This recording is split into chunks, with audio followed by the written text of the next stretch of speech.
अशियाए ज़रूरिया की बढ़ती कीमतों पर काबू पाने में रियासत की वाईसीपी हुकूमत नाकाम हो गई है। ये कहना है जनसेना पार्टी सदर पवन कल्याण का। पवन कल्याण ने 2 रोज़ा तरोपती दौरे के मौके पर रائितो बाजार का दौरा किया और रियायती कीमत पर प्याज खरीदने के लिए कतार में खड़े लोगों से बातचीत की। साथ ही मीडिया से बातचीत में उन्होंने कहा कि रियासती हुकूमत अवाम को बुनियादी सहूलियात की फराहमी में नाकाम हो गई है।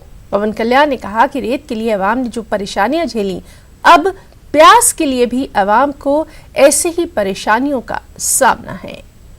మీరు నిర్వహణ లోపం లేదంటే మీరు కూర్చోబెట్టి మీ అడ్మినిస్ట్రేటివ్ లోపాలు ఇవన్నీ చాలా ప్రజలకు సామాన్య ప్రజలకు చాలా కష్టాలు ఉన్నాయి. ఇది వాళ్ళ దృష్టిలో పెట్టడానికి ప్రజలు కనీసం ఏమీ లేకపోయినా భారతదేశంలో 2 పచ్చిమిరకాయలు 2 ఎర్రగడ్డలు తీసుకుంటే జీవితాన్ని గడిపే బతుకులు ఇవి. ఎర్రగడ్డలు కూడా ఇంత పిరివి అయిపోతే మరి మనుషులు ఎట్లా బతుకుతారనేది ఒకసారి ప్రభుత్వాలు కూడా ఆలోచించాలి. ఎంతసేపు కూర్చోబెట్టి మీరు ఇల్లు పాల్గొడదాం అవి పాల్గొడదాం లేదంటే కాంట్రాక్ట్ రద్దులు చేద్దాం ఇవి తప్ప మీకు కూర్చోబెట్టి కనీసం ఇదివరకులాగా 25 రూపాయలు కాకపోయినా కనీసం ఒక 40 రూపాయలకైనా సరే మీరు ఎర్రగడ్డలు మీరు ప్రజలకు దొరికేలా చేయండి. అదే మా విన్నపం.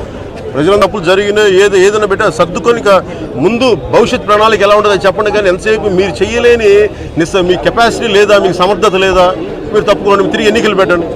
రెచ్చగొట్టే రాజకీయాలు చేయం.